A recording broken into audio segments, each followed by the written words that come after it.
Сәлеметсіңдер ме балалар? 2 сынып математика пәні 52-ші сабақ.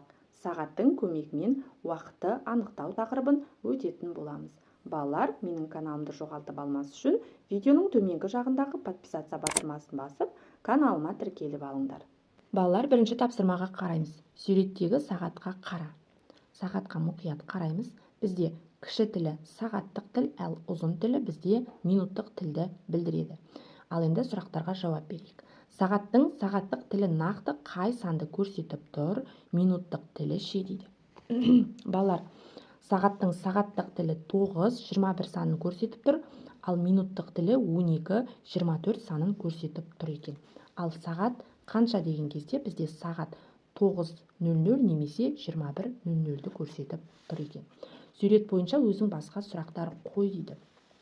Сурет бойынша біз басқа сұрақ қарастырсақ, 1 сағаттан соң сағат тілі нешені көрсетеді? 15 минуттан соң сағат неше болады деген сияқты сұрақ құрастырсақ болады. Екінші тапсырма. Сурет бойынша тура пікірді тап дейді. Балалар, біз суретке мұқият қараймыз. Суретте сағат 9-дан 40 кетті, немесе 10-ға 20 минут қалғанын көрсетіп тұр екен. Ал енді мына пікірлердің қайсысы тура пікір екенін анықтайық. Біріншісі, сағат 10-нан 20 минут өтті, немесе 9 сағат 40 минут. Балалар, бізде сағат 10-нан 20 минут өткен жоқ, сондықтан да бұл бізде жалған пікір. Келесі, сағат 8 сағат 10 минут немесе 8-ге 10 минут бар дейді. Бұл да пікір жалған, себебі сағат 8-ден 10 минут өткен жоқ.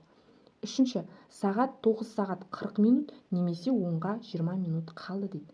Бұл пікір тура пікір, себебі сағатта да солай көрсетіп тұр, яғни 9 сағат 40 минутты немесе 10-ға 20 минут қалғанын көрсетіп тұр екен.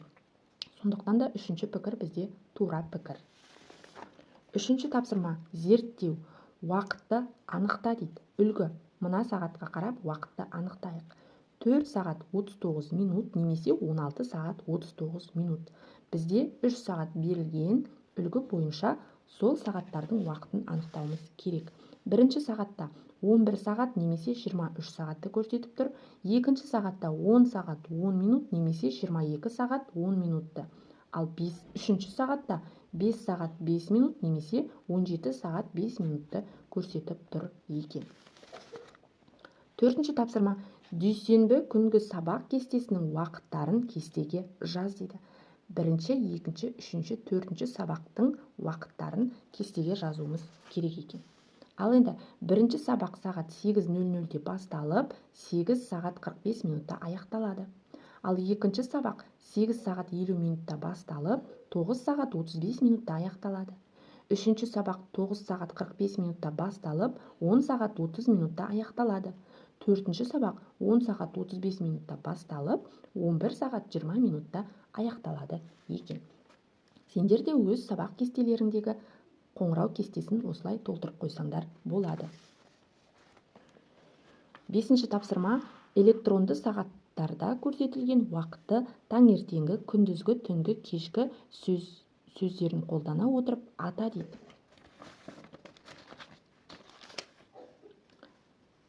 Таңертеңгі 7 сағат 25 минут, күндізгі 15 сағат 2 минут, кешкі 20 сағат 58 минут, түнгі 12 сағат 34 минутты көрсетіп тұр екен.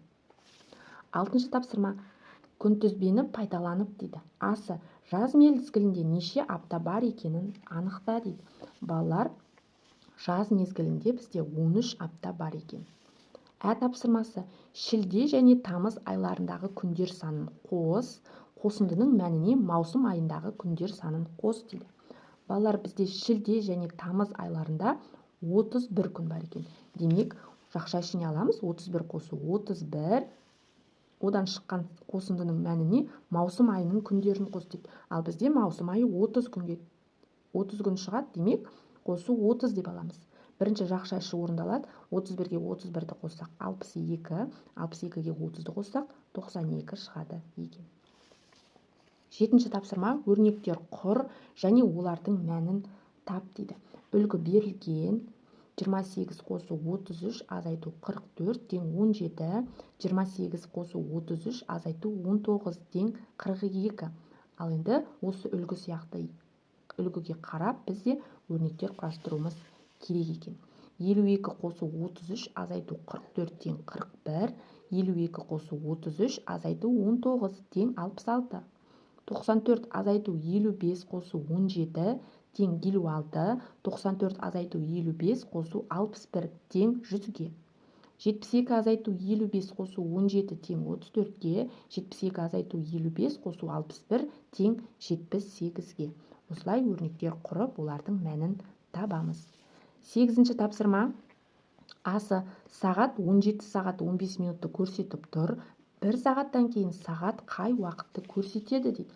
Ол үшін берілген уақытқа 1 сағатты қосамыз. 17 сағат 15 минут қосу 1 сағат. Бізде сағатқа сағатты қосамыз. 17-ге 1-ті қоссақ 18 сағат, ал минуттың өзін жазамыз. 18 сағат 15 минут болады екен. Тапсырмасы. Сағат күндізгі 11-ді көрсетіп тұр. 2 сағат 45 минут бұрын сағат қанша еді дейді. Ал енді берілген сағаттан 2 сағат 45 минутты азайтамыз. 11 сағат азайту 2 сағат 45 минут. Балалар, бізде мұнда минут берілген, сондықтан 11 сағатты біз 1 сағатын минутқа айналдырамыз. Яғни 10 сағат 60 минуттан 2 сағат 45 минутты азайтамыз. 10-нан 2-ні азайтсақ 8, 60 минуттан 45 минутты азайтсақ 15 минут қалады. Демек, жауабы 8 сағат 15 минутты көрсетіп тұрған екен. 9-ші тапсырма. Ойлан тап. Асы құм сағаттары 7 минутты және 12 минутты көрсетіп тұр. Осы сағаттардың көмегімен 5 минуттың қалғанын қалай білуге болады дейді. Балалар, ол үшін біз 12 минуттан 7 минутты азайтамыз. 12-ден 7-ні азайтсақ 5 қалады. Демек, 7 минуттық құм сағат аяқталғанда 12 минуттық құм сағатта 5 минут қалады екен. Біз осылай 5 минуттың қалғанын анықтасақ болады. Тапсырмасы. Көктемнің 1-ші күнінен қыстың соңғы күніне дейін неше ай бар дейді. Балалар, бізде 12 ай бар екен. Ал енді жаңа мәлімет. Ең алғаш пайда болған сағат ол күн сағаты. Мұндай сағаттар тек күндізгі уақытты ғана анықтайтын болған екен. Балалар, осымен бүгінгі біздің сабағымыз аяқталды. Барлық тапсырмалар сендерге түсінікті болды деген ойдамын. Келесі жаңа сабақта кездескенше сау болыңдар.